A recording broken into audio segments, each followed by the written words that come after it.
Hello everybody, it's me and welcome back to another episode of our channel.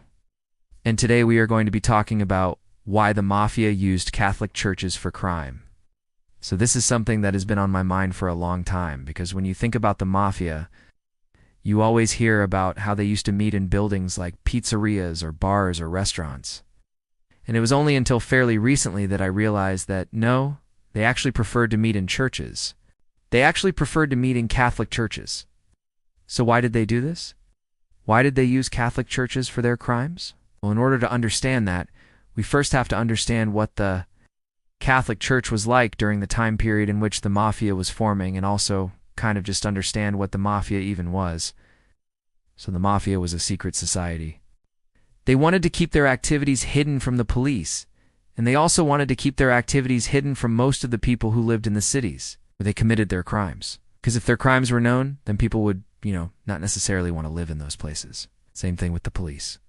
They didn't want the police to know that they were committing crimes in these areas. So they needed a place where they could go that was completely safe. A place where they could go and hide out and plan their crimes without anybody knowing about it. Well, there was actually two different groups at this time in Sicily that provided them the perfect solution to this problem. The first group was the Camorra. The Camorra was a criminal organization that had formed in Naples, Italy, around the 1860s. Now, of course, the Mafia came after that, but by that time, the Camorra had already created a strong foundation for the Mafia to build off of later. So the Camorra was led by a council of elders, similar to the Mafia, and they had control over all of the major forms of crime, including gambling, extortion, and prostitution. They even went as far as controlling entire neighborhoods.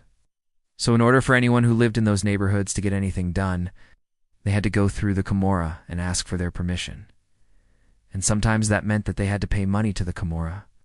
And sometimes it meant that they had to commit crimes for the Camorra. But basically, if you lived in their neighborhood and you wanted to do something, you had to go through the Camorra. That's how powerful they were.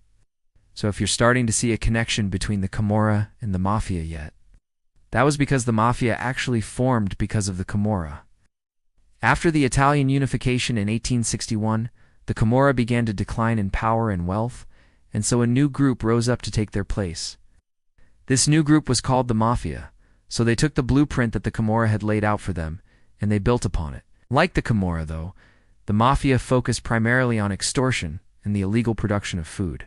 But as time went on, they grew and expanded, and eventually they controlled every major city in Italy, as well as several cities in the United States. So now let's talk about the other group that helped the Mafia thrive. Obviously, the Mafia wasn't operating in a vacuum. They existed alongside other groups and organizations, and one of those groups were the Catholic Church. Now, the Catholic Church at this time was massive.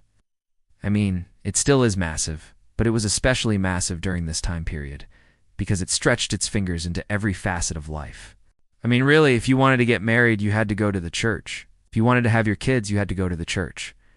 If you wanted to die and go to heaven, you had to go to the church. So yeah, the church pretty much played a role in every aspect of life at this time. This gave them an incredible amount of power over the people who lived in those communities. So of course, they weren't going to use that power to further their own criminal enterprises. Oh no, because that would be wrong. But they did, however, allow criminal organizations such as the Mafia to use their buildings for meetings, because it gave them a level of safety that they couldn't get anywhere else. I mean, think about it. What would the police be doing raiding a church? I mean, even today, you don't hear about cops storming churches and arresting people, although I'm sure it's happened. But you don't hear about it because it's so rare. So obviously, back then, it was even more rare, because churches were seen as sacred places where only God and his followers could tread. And so it was a perfect place for the Mafia to meet, because nobody would suspect a thing. Of course, this caused problems for the church later on because they were directly linked to the Mafia. But they didn't really care at the time, because they didn't really even know what the Mafia was. I mean, they knew that they were criminals, but they didn't know that they were planning to build an empire.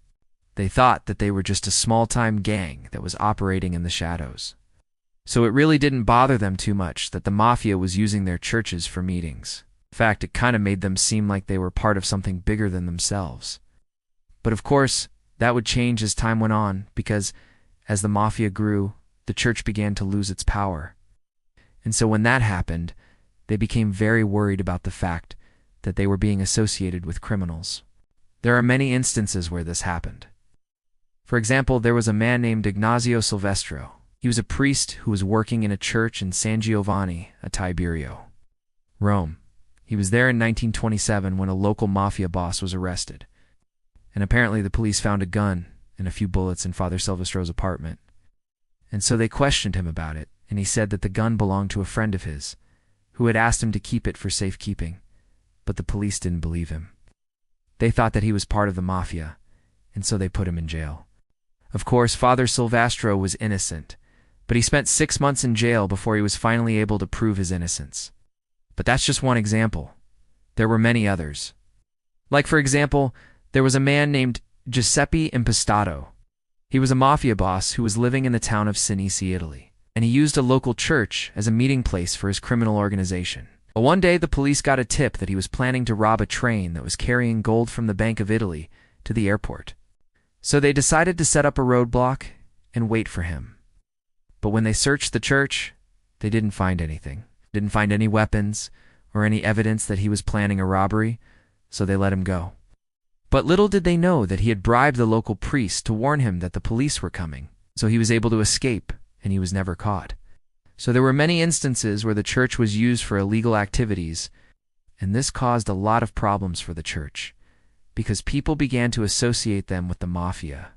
Now, of course, the mafia didn't help this situation, because they tried to recruit priests into their organization.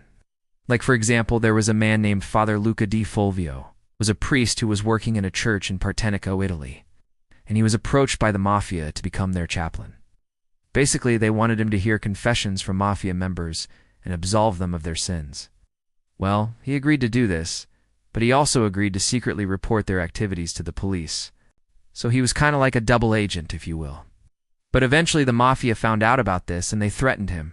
They told him that if he didn't stop reporting them to the police, they would kill him, so he decided to flee.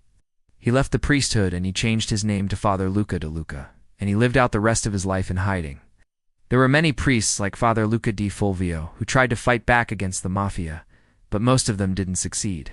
Most of them ended up dead. So that's why I wanted to make this video. I wanted to show you why the church was so closely tied to the mafia, and it's because the mafia used the church for their own benefit, used it for protection, for secrecy, and for power. But that's all I have for you today. Thank you guys so much for watching, and I hope you have a wonderful night.